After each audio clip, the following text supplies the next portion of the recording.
नमस्कार दोस्तों, मैं सरोज पांडे। आज नवरात्रि पर सातवां संकल्प, जनेऊ हाथ में लेकर कभी सौगंध नहीं खाऊंगा। यानी कि जो यज्ञोपवीत है जनेऊ, उसको हाथ में लेकर कभी सौगंध नहीं लूँगा। क्योंकि एक बार एक ब्राह्मण ने अपने जनेऊ को हाथ में लेकर एक सौगंध खाई थी। उसका बहुत ही बुरा परिणाम हुआ। उस भयंकर कहानी को, उस भयंकर घटना को, जिस गांव में घटना हुई थी उस गांव में हम गए थे। आइए उस घटना को हम लोग शुरू करते हैं कि जब एक ब्राह्मण ने अपने जनेऊ को हाथ में लेकर सौगंध खाया तो क्या परिणाम। क्योंकि मुझे भी जीवन में 2 बार मैंने भी जनेऊ को हाथ में लेकर सौगंध खाई और उस सौगंध को मैंने आज तक निभाया है और ये बहुत ज़रूरी है। क्या है ये जनेऊ का रहस्य? ये जो आप यज्ञोपवीत देख रहे हैं जनेऊ, क्या है इसका रहस्य, क्या है इसकी महिमा? आपको याद होगा श्री रामचरितमानस में सुंदरकांड में जहाँ कहते हैं, ब्रह्मास्त्र तहि सांधा कपि मन किन्न विचार, जो न ब्रह्म सर मानव महिमा मिटई अपार।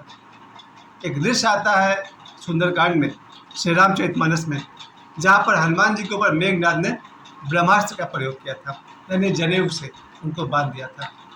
वहाँ हनुमान जी ने इस बात को कहा है कि इस ब्रह्मास्त्र का, इस ब्रह्म का, यज्ञोपवीत का, इस जनेऊ का मान सम्मान तो रखना होगा। क्योंकि वहाँ सब ऐसी मान्यता है कि ऐसी ब्रह्मास्त्र जो उनको बांधा गया था, समझिए एक तरह का यज्ञोपवीत था, एक तरह का जनेऊ था, ऐसा कहा था। और रामायण बहुत तरह के हैं, 1-2 तरह का नहीं है, 7-8 तरह का है। श्री रामचरितमानस है, वाल्मीकि रामायण है, कंब रामायण है और न जाने कितने तरह के रामायण। आज हम बात करने वाले हैं इस यज्ञोपवीत के विषय में। इस जनेऊ जो हम पहने हुए हैं, धारण किए हुए हैं, क्या है इसकी महिमा, क्या है इसका महत्व। एक ब्राह्मण के माध्यम से ये जो घटना घटी है, एक ब्राह्मण ने, जिस गांव की बात है वहाँ मैं भी गया, मेरी बेटी भी गई थी वहाँ पर। ये घटना जहाँ हुई थी, एक ब्राह्मण हुआ करता था, वो बहुत ही गरीब ब्राह्मण था। उसके पास एक गाय थी। उसकी गाय चरने जाती थी, क्योंकि ब्राह्मण गाय को पूरा भोजन तो घर पर बैठा के नहीं करा पाता था, तो गाय सुबह खोल देता था, चरने जाती थी।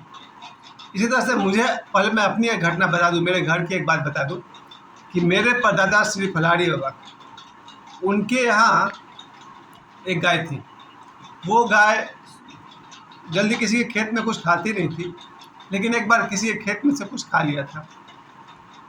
तो जब वो गाय किसी के फसल में से थोड़ा सा खा ली थी, वो आदमी ने मेरी गाय को, मेरे दादाजी के गाय को खुरपी से मुंह पर मारा था और दूसरे ने पेट पे मारा था। दोनों के हाथ में खुरपी था। एक ने खुरपी से मेरी गाय के मुंह पर मारा था और दूसरे ने खुरपी से गाय के पेट में मारा था।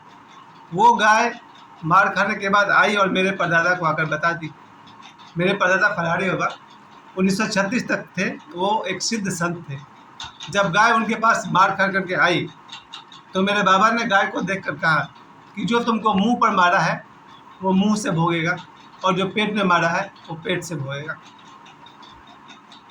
24 घंटे के अंदर या कुछ समय के अंदर, क्योंकि 1936 की बात है, आज 100 साल लगभग पूरे होने वाले हैं, जिस आदमी को मुंह पर, जिसने मुंह पर मारा था गाय के मुंह पर, वो आदमी, उसका मुंह टेढ़ा हो गया था, लकवा मार दिया था उसको। और जिसने पेट में मारा था उसके शौच से, उसके लेट्रिन से सिर्फ खून बहता था। यानी कि किसी संत का संकल्प बेकार नहीं जाता है। उसी प्रकार से ये घटना जो मैं बता रहा हूँ ब्राह्मण का, ये ब्राह्मण, उसकी एक गाय थी, जहाँ तक वो चरने जाती थी, किसी जमींदार के खेत में से उसने थोड़ा सा फसल चर लिया। वो जमींदार आया और पंडित, उस समय वो ब्राह्मण बैठकर भोजन कर रहा था और उस जमींदार ने, ताकतवर, घमंडी, अहंकारी जमींदार ने उस भोजन करते हुए ब्राह्मण के मुंह पर 4 बार थप्पड़ मारा।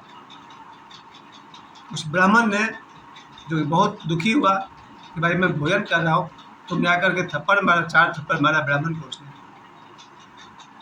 ब्राह्मण बहुत दुखी हुआ, रोने जैसा लगा और उसने अपने जनेऊ हाथ में लिए, उसने कुछ संकल्प किया, तुम्हारा पूरा खानदान अब इसका परिणाम देखेगा। अगर कोई ब्राह्मण अपने जनेऊ को हाथ में लेकर सौगंध खा ले, फिर उसके परिणाम से कोई नहीं बचा सकता। इस घटना में क्या हुआ, कैसे कैसे उसका खानदान बर्बाद हुआ, इस बात को ध्यान से आप लोग सुनिएगा। ये घटना बिल्कुल सत्य घटना पर है आज सुबह ही बाबा बागेश्वर इस घटना को बता रहे थे, क्योंकि इस घटना में बाबा बागेश्वर के दादा गुरुजी भी थे, सम्मिलित थे। बाबा बागेश्वर के दादा गुरु भी वहाँ पर इस घटना में, इस कहानी में उनका भी कुछ रोल है। ध्यान से सुनेगा आप लोग। तो पहली बात कि जब ब्राह्मण यज्ञोपवीत धारण करता है और अगर वो जनेऊ को हाथ में लेकर के गायत्री मंत्र का जाप करता है, उसकी सारी शक्ति, ब्राह्मण की सारी शक्ति उसके जनेऊ में होती है। यानी कि मैंने कहा कि ब्रह्मास्त्र है। ब्राह्मण के जो गले में जो जनेऊ है वो ब्रह्मास्त्र, उसमें शक्ति है, यज्ञोपवीत जिसे कहते हैं हम लोग। और जो ब्राह्मण होते हैं लगभग 12 वर्ष के आसपास में अपने बच्चे को यज्ञोपवीत संस्कार देते हैं। मुझे भी याद है, तब मैं शायद 12 वर्ष का ही था जब मुझे भी यज्ञोपवीत जनेऊ मुझे पहनाया गया। इस जनेऊ की महिमा अपार है। जैसे मैंने कहा, यह ब्रह्मास्त्र है। अगर किसी ब्राह्मण ने जनेऊ हाथ में लेकर कसम खा ली है, उसके परिणाम से बचना असंभव है। और अगर उसी आदमी ने, जिसने सौगंध खाई है जनेऊ हाथ में लेकर के, वो इस कसम को तोड़ दे, उसका क्या परिणाम होता है वो भी मैं आपको बताने वाला हूँ। तो ये जो ब्राह्मण था जिसको 4 थप्पड़ मार दिया गया, उस दुखी ब्राह्मण ने अपने जनेऊ को उतारा, अपने हाथ में लिया, सौगंध खाई और उसने अपने हाथ के नसों को काट लिया।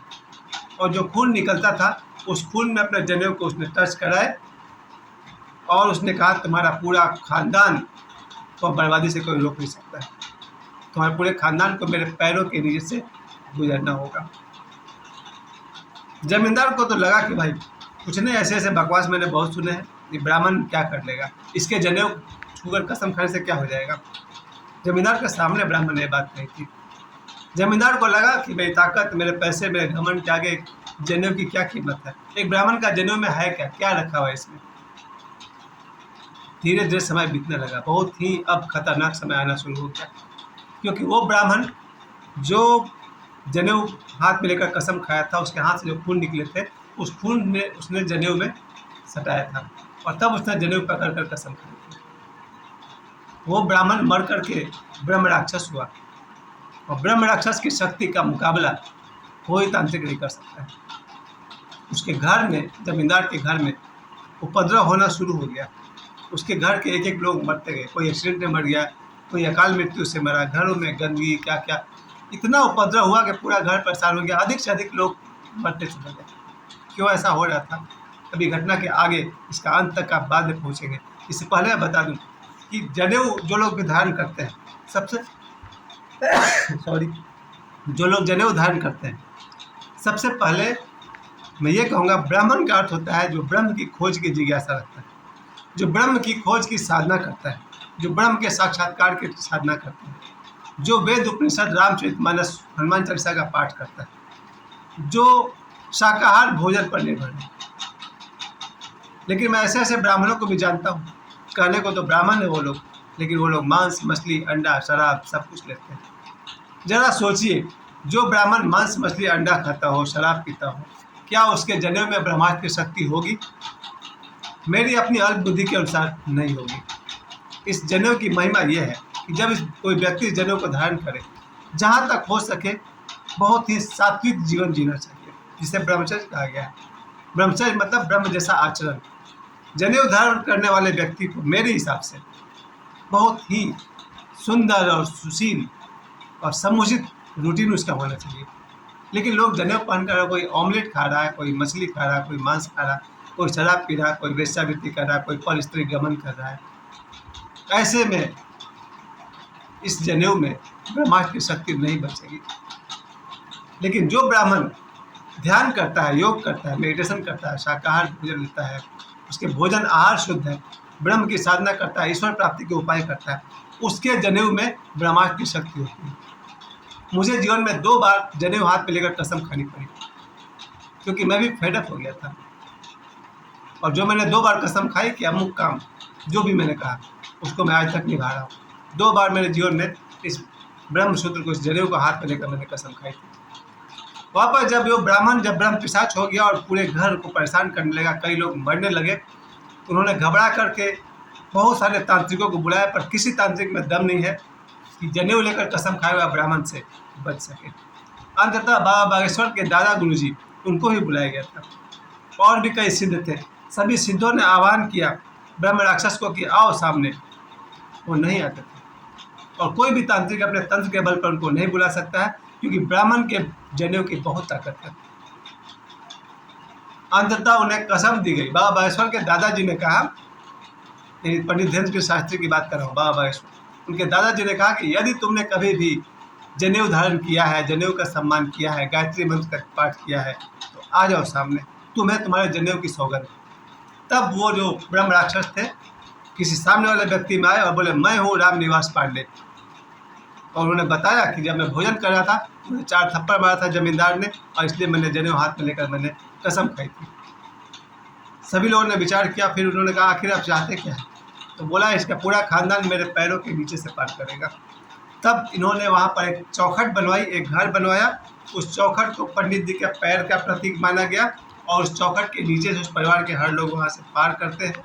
आज भी शादी ब्याह हो, पूजा पाठ हो, कहीं भी हो, तब जाकर उस ब्रह्म राक्षस श्रीनिवास पांडे जी की आत्मा को शांति मिली, और शायद उन्होंने क्षमा कर दिया होगा। लेकिन मैं एक बात जरूर कह सकता हूँ, इस ब्रह्म जिसको कहा गया योग्य पवित्र संस्कार, जनेऊ में बहुत शक्ति है। जनेऊ हाथ में लेकर कसम मैंने 2 बार खाई, तीसरी बार नहीं खाऊंगा, क्योंकि अगर कभी वैसा कुछ इरिटेशन हुआ, कोई परेशानी हुई, गुस्सा आया, तो मैं सामने वाले व्यक्ति को 4 थप्पड़ लगा दूंगा, और जनेऊ हाथ में लेकर कसम नहीं खाऊंगा। इसकी महिमा अपार है, ये ब्रह्मास्त्र है। फिर से कह दो आप सभी को, आप सभी ने मुझे समय दिया। जो कोई भी इस जनेऊ का सम्मान करता है, उसकी जनेऊ में ब्रह्मास्त्र की शक्ति होती है। और अगर जनेऊ हाथ में लेकर कोई ब्राह्मण, तपस्वी, आध्यात्मिक व्यक्ति अगर सौगंध खा ले, तो उससे शायद आपको कोई भी नहीं बचा सकता है। आप सभी ने मुझे समय दिया, मैं एक बार फिर से कह दूं, यज्ञोपवीत जनेऊ हाथ में लेकर अब मैं सौगंध नहीं खाऊंगा, बल्कि सामने वाले की धुनाई कर दूंगा। अब मैं सौगंध नहीं खाऊंगा। आप सभी, आशा करता हूँ इस जनेऊ का महत्व, महिमा आप सब समझ गए होंगे। तो इस समय देने के लिए आप सभी को बहुत बहुत धन्यवाद। और दुर्गा पूजा के 7वां दिन, आज से दुर्गा पूजा शुरू हो गया है। दुर्गा पूजा के 7वीं माह काल रात्रि देवी के दिन पर मैं ये संकल्प करता हूँ, इस यज्ञोपवीत का जनेऊ का सम्मान करूँगा, और कभी भी जनेऊ हाथ में लेकर सौगंध नहीं खाऊंगा। ऐसा मैं पूरा का पूरा प्रयास करूँगा। ये समय देने के लिए आप सभी को बहुत बहुत धन्यवाद। प्रणाम।